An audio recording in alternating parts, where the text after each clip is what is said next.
अस्सलाम वालेकुम फ्रेंड्स, उम्मीद है आप सब खैरियत से होंगे, खुश होंगे। जहाँ भी रहें खुश रहें, अपना और अपनों का ख्याल रखें। मेरा नाम है मोहम्मद इब्राहिम ख़ान। तो मेरा नाम है दिलावर ख़ान। तो दोस्तों, आज हम जिस वीडियो पे रिएक्शन देने जा रहे हैं, ये वीडियो है इंडियन आर्मी के एक स्पेशल फोर्स के बारे में, जो कि ज़्यादातर बॉर्डर एरिया पे पेट्रोलिंग करती है, गश्त वगैरह करती है। तो आइए चले वीडियो देखते हैं। भारत के एक तरफ पाकिस्तान है तो दूसरी तरफ ड्रैगन। जहां पाकिस्तान से भारत का कई बार युद्ध हो चुका है, तो वहीं दूसरी ओर चीन भारत के ज़मीन पर नज़र गड़ाए बैठा है। अभी चीन ने भारत के 15 जगहों के नाम बदल दिए हैं, आपको तो पता ही होगा।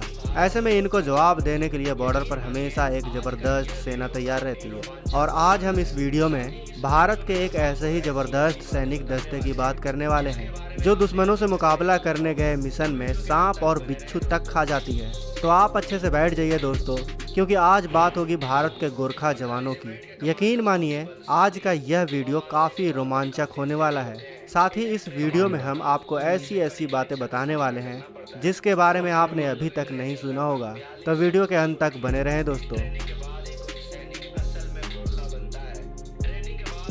गोरखा रेजिमेंट के कमांडो बहुत ही बलशाली व मानसिक तौर पर काफ़ी फिट होते हैं। इन्हें ट्रेनिंग के दौरान कड़ी से कड़ी परीक्षा का सामना करना पड़ता है। गोरखा कमांडो की ट्रेनिंग लगभग 42 हफ्तों की होती है।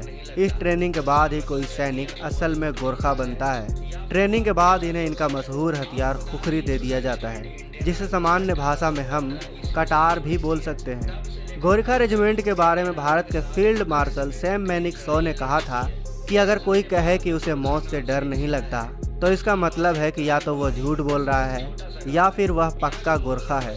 आपको बता दें कि गोरखा रेजिमेंट इंडियन आर्मी से 1815 ईस्वी से ही जुड़ी हुई है। तब से लेकर अब तक इंडियन आर्मी के साथ गोरखा रेजिमेंट कई लड़ाइयाँ लड़ चुकी है। दरअसल नेपाल में गोरखा नाम से एक ज़िला है, जो कि हिमालय के तराई पहाड़ियों में बसा एक छोटा सा गांव है। यहाँ के मूल निवासियों को गोरखा कहा जाता है, लेकिन इसका मतलब ये नहीं है कि गोरखा रेजिमेंट किसी एक जाति की रेजिमेंट है, बल्कि इसमें सुनवार, गुरुंग, मागर, राय व नींबू जातियों से सैनिक शामिल होते हैं। कहा जाता है कि इनका नाम हिंदू धर्म के महायोगी श्री गुरु गोरखनाथ ने रखा था। यहाँ जन्म से ही बच्चों को गोरखा की ट्रेनिंग शुरू हो जाती है। बच्चों को सिखाया जाता है कि डर कर जीने से अच्छा है मर जाओ। आपको बता दें कि गोरखा कमांडो की ट्रेनिंग उनके लिए सबसे मुश्किल दौर होता है। जो नया सैनिक इस रेजिमेंट में भर्ती होता है, गोरखा कमांडो की ट्रेनिंग थाईलैंड के जंगलों में की जाती है। इन जंगलों में दुनिया के सबसे खतरनाक व जहरीले जीव पाए जाते हैं। ये जहरीले जीव भी गोरखा कमांडो के लिए चुनौती बने रहते हैं। यहाँ गोरखा रेजिमेंट के जवानों को वृक्षों पर चढ़ने की व कीचड़ में चलने के साथ ही कई घंटों तक कीचड़ में ही पड़े रहने की ट्रेनिंग दी जाती है। गोरखा कमांडो कई घंटों तक जमीन में ऐसे छुपे रहते हैं, उनका पता ही नहीं चलता कि वो ज़मीन है या कमांडो। वो ज़मीन के हिसाब से अपने आप को पहनावा कर लेते हैं। गोरखा कमांडो वृक्षों पर भी कई घंटे दुश्मन की तलाश में तैनात रहते हैं।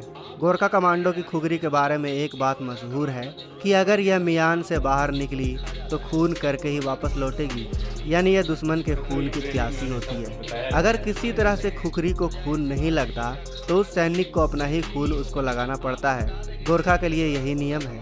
आपको जानकर हैरानी होगी दोस्तों कि गोरखा कमांडो ज़रूरत पड़ने पर सांप और बिच्छू को भी खा जाता है।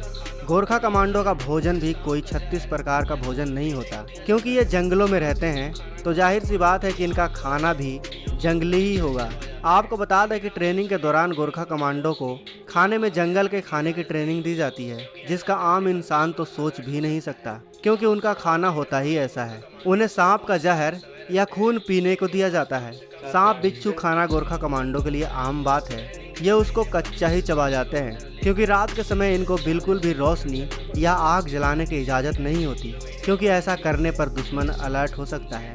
7 से 8 लीटर पानी गोरखा कमांडो अपने पास हर समय रखते हैं। इनके पास कम से कम 25 से 30 किलो वजन तो होता ही है। ट्रेनिंग के समय इन्हें 25 से 30 किलो वजन लेकर 30 से 40 किलोमीटर चलना पड़ता है। अगर किसी विकट स्थितियों में इन्हें पानी नहीं मिले तो ये सांप के खून से या किसी अन्य जीव के खून से ही प्यास बुझा लेते हैं। कई बार जंगलों में पत्तियों पर जमी ओस की बूंदों से भी यह प्यास बुझाते हैं।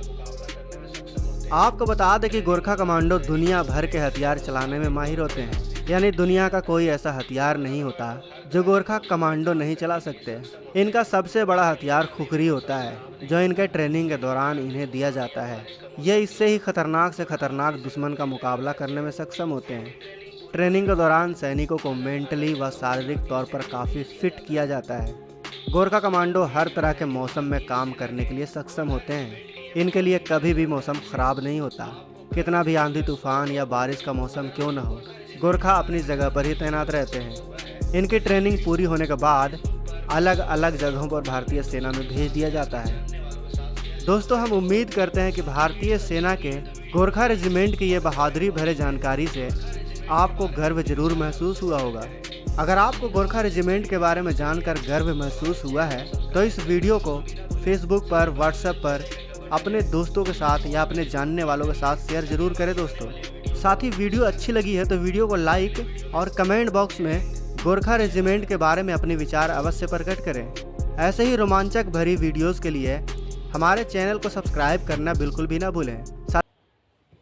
तो ये थी दोस्तों आज की वीडियो, जिसमें हमने इंडिया की कुछ स्पेशल कमांडो के बारे में देखा, गोरखा कमांडो के बारे में, और उनकी जो ट्रेनिंग का बताया जा रहा है वो बताया जा रहा है कि 42 हफ्तों की उनकी ट्रेनिंग होती है और उसमें उन्हें थाईलैंड के जंगलों में भेज दिया जाता है ताकि वो जंगलों को अच्छी तरह समझ सके।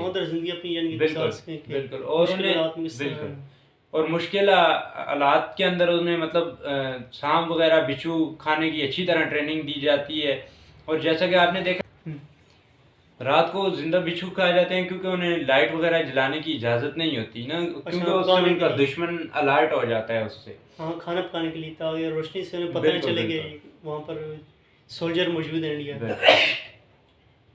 तो ये थी दोस्तों आज की वीडियो, मिलते हैं नई वीडियो में, तब तक के लिए अल्लाह हाफ़िज़।